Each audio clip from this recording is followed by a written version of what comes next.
জানি তো সন্ধেবেলা একরাশ খিদে নিয়ে মুখটা এইটুকু করে বাড়ি ফিরবে। দেখো তো আজকে টিফিনটা পছন্দ হয় কিনা। এক বাটি জলে 3টে বা 4টে কাতলা মাছের টুকরোকে নুন হলুদ দিয়ে 5 মিনিট ফুটিয়ে নিতে হবে। তারপর মাছগুলোকে জল থেকে তুলে নিয়ে ঠান্ডা করে কাঁটা বেছে রাখতে হবে। কাঁটা বাছার সময় অমনোযোগী হওয়া কিন্তু একেবারে বারণ। এখন একটা ননস্টিক প্যানে 2 চামচ সর্ষের তেল গরম করে তাতে একদম মিহি করে কুচোনো পেঁয়াজ, আদা, রসুন আর কাঁচা লঙ্কা ভেজে নিতে হবে। তারপর দিয়ে দেবো নুন, হলুদ গুঁড়ো, লঙ্কার গুঁড়ো, কয়েক দানা চিনি আর সামান্য জিরের গুঁড়ো। 2 মিনিট নাড়াচাড়ার পরেই কাঁটা বেছে রাখা মাছটা এর মধ্যে দিয়ে দিতে হবে। এখন সবকিছুকে ভালোভাবে মিশিয়ে নিয়ে 2 চামচ ভর্তি ভর্তি গরম মশলার গুঁড়ো, আরও একটু নুন আর 1 থেকে 2 চামচ ছাতু এর মধ্যে দিতে হবে। ছাতুটা মাছের পুরে বাইন্ডিং এজেন্টের কাজ করবে। এবার সবকিছুকে ভালোভাবে মিশিয়ে নিয়ে ঠান্ডা হয়ে এলে হাতের সাহায্যে একটু ম্যাশ করে নিতে হবে। মাছের পুর তৈরি করা হয়ে গেলে এবার ময়দাটা মেখে নেওয়ার পালা।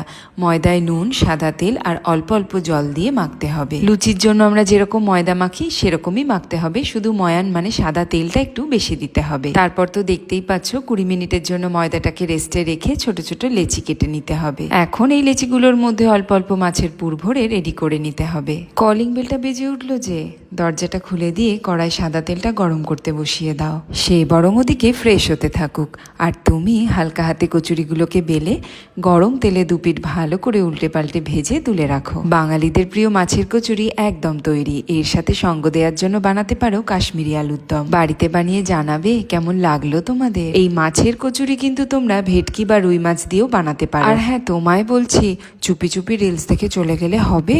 পেজটাকে তো একটু ফলো করে দিতে হবে নাকি।